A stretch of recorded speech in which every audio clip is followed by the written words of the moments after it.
what can players expect from the 1.0 launch of Grounded? The big one, of course, is going to be a complete game, and that means story, right? You know, from beginning to end, you can play through, you know, why are you here? Who put you here? Yeah, exactly. And how are you going to get home? And I think those are like the big questions that people are asking about Grounded. Originally, we really just wanted to make a survival game. And one of the jokes was, hey, what if we did backyard survival? Everyone was like, yeah, that's a very unusual idea, but I think there's something there. One of the things that we did early on was establish the art style of Grounded.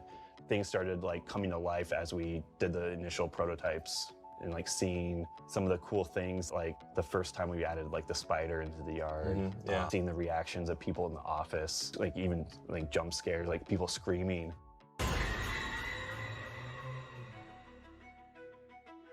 The team is very small. It's the smallest team I've ever worked on at Obsidian. I wanted everyone to be able to participate on the design side of things. So I said everyone is a designer on the team.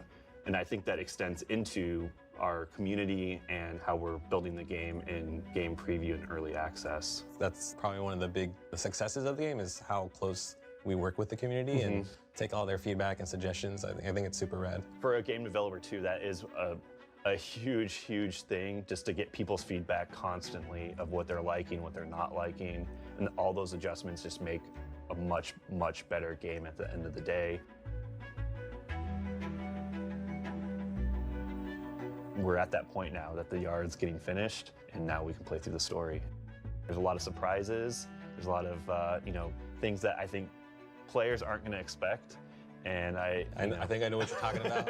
I cannot wait to see players' reactions.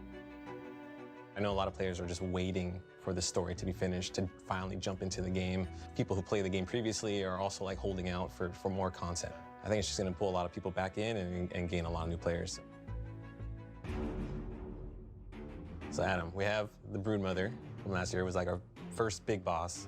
And then we came out with a bunch of mini bosses like Termite King and the Assistant Manager. But in this trailer, we're showing players the Mantis. What can they expect from this? So we're super excited to finally show off the Mantis. And I know that's been a big ask from players that they want to see a praying mantis in the game. They've been asking for this for a long time. Do we have anything else that the players can get excited about? You know, the mantis is just a little tease of one of the new boss fights, but there's more to come, right? Like potentially many boss fights that we have planned for the full release of Grounded.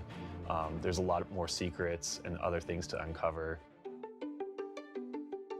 When we reached 5 million players, that was already super crazy. And then we hit the next milestone of 10 million players still being Xbox. Doubling it, right? Yeah, in Xbox Game Preview Early Access. That just goes to show that we have a fantastic game. Everyone's just so surprised at like how much Grounded has grown. I just hope that players and the community understand how important they are and impactful on this game with us. Yeah, we're so thankful for everyone's support along the way. It's been an amazing journey, and we're finally almost at the finish line, right? Yeah. And I think we wouldn't be here without our amazing community and all of the fan support. I agree. Best community ever. Yeah.